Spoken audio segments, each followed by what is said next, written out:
Recorded Books and One Click Digital present Gilt Trip by Laura Childs with Diana Orgain. Narrated by Danielle Ferland. Chapter 1. It was your typical New Orleans Garden District party. Wealthy, careless men sloshing down too much bourbon, tucked and lifted socialites flaunting their latest fashions, and 20-something women looking sleek as alley cats as they prowled for rich husbands. And every dang one of them on their best, baddest behavior as they shrieked, shimmied, danced, and drank while the bayou breezers cranked out a string of raucous zydeco tunes. "And then there's us," said Carmela Bertrand. She gave a rueful smile as butlers in white tie and tails glided through the crowd serving tiny canapes of duck liver, baked oysters, and beluga caviar.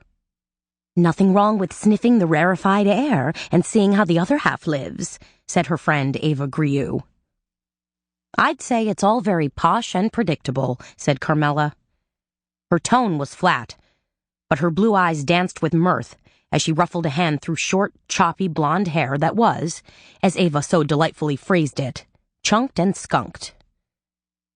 Blessed with a radiant complexion and relatively calm demeanor, by New Orleans standards, that is, Carmela also possessed a nimble mind and burning curiosity, which, on more than one occasion, had sent her rushing in where proverbial angels feared to tread.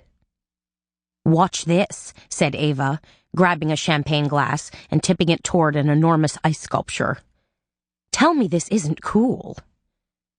A slosh of excellent French champagne gushed down a steep tunnel of ice, foamed slightly as it navigated a quick series of S-turns, and emptied into Ava's crystal flute with a satisfying fizz.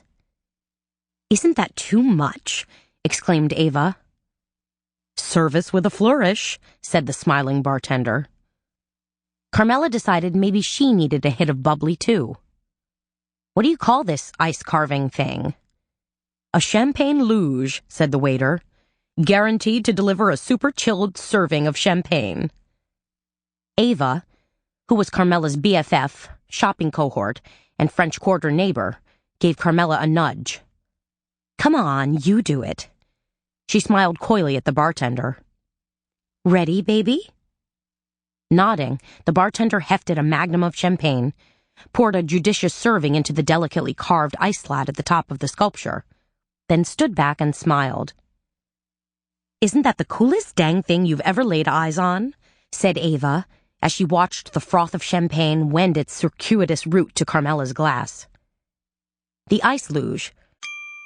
Sample complete. Ready to continue?